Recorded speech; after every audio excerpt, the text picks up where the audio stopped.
shan xaqiiqo oo hinta ku saabsan ayaan idin hayaa. dumarku waxaa la leeyahay sanadkiiba celcelis ahaan waxay ilmeeyaan ku dhowaad 64 jeer. jariirada lagu magacaabo Donna Moderna oo iyadu markaasi ka tirsan gudaha dalkaasi Talyaaniga ka soo baxda ayaa waxa ay qortay warbixin ka hadasha 5 daqiiqo oo hinta ku saabsan, inta badanna ay dadku markaasi aqoon u lahayn. dhab ahaan hintu aadanaha kaliya kuma koobna, xayawaanaadka qaar way ilmeeyaan, laakiin waxa ay ku kala duwan yihiin garaadka iyo aqliga qofka bini'aadamka alla siiyay iyo xayawaanka oo aan garaad iyo aqli lahayn. joornaalka ayaa warbixintiisa ku sheegay in ay jiraan xayawaano badan oo ilmeeya noocyo kala duwan isugu jira sida daanyeerka, maroodiga, madax kutiga iyo eegaba. shaqada hinta xayawaanku waxa ay ka ilaalisaa la leeyahay in qalayl ay dareemaan indhuhu, laakiin aadanuhu waa uu ka duwan yahay. waxa uu u ooyaa marka ay dareen murugi ay jirto ama xaalad farxadeed uu farxad la ilmeeyo. marka ay murug la soo gudboonaato waxa uuna ooyaa marka uu naftiisa markaasi xakameyn waayo, isagoo tilmaamaya dhibaatada haysata. xaqiiqda koowaad, dumarka ayaa ka oohin badan marka loo fiiriyo ragga. joornaalka ayaa waxa uu sheegay in dumarka ay ka oohin badan yihiin sida ragga lagu ogaaday daraasaad ka soo baxday dalkaasi Jarmalka.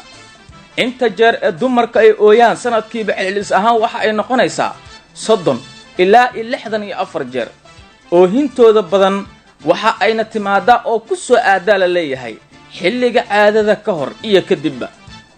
dhanka ragga waxa ay sanadkii ooyaan celcelis ahaan 6 ilaa 17 jeer, sida lagu ogaaday daraasaad laga soo saaray jaamacadda lagu magacaabo Tilburg ee dalkaas.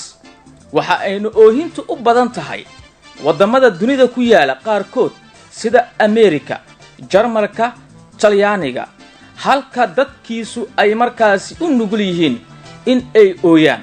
balse dalka China ayaa la sheegay in dadka ugu oohinta yar dunidu ay iyagu yihiin. xaqiiqda labaad waxa ay tahay habdhiska kiimikeed ee oohinta ayaa ku kala duwan aadanuhu.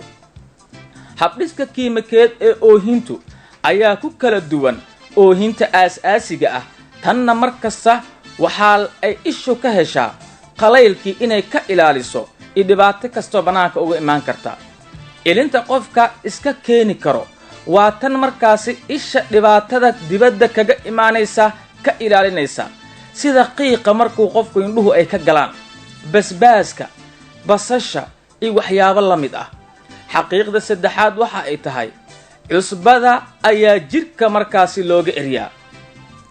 yaxaaska waxa uu leeyahay xuub jilicsan oo isha gudaheeda ku yaala, waxaana markaasi u soo muuqda sida in uu ilmeynayo oo kale, laakiin taa dhab ma aha, ma ooynayo.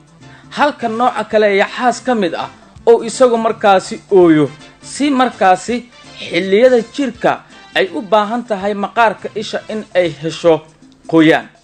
xaqiiqda afraad waxa ay tahay daalka ayaa lagula dagaalamaa oohinta. joornaalka waxa uu sheegay in oohintu qayb ka tahay xaaladda daalka lagula dagaalamo. waxa ayna jirka ka soo saartaa dareenka cabursanaanta ee qofka uu dareemayo, sida lagu sheegay daraasaad Holland laga sameeyay oo ay ka qayb galeen ilaa badan ay iyagu daawadeen filim socday muddo 90 daqiiqo ah.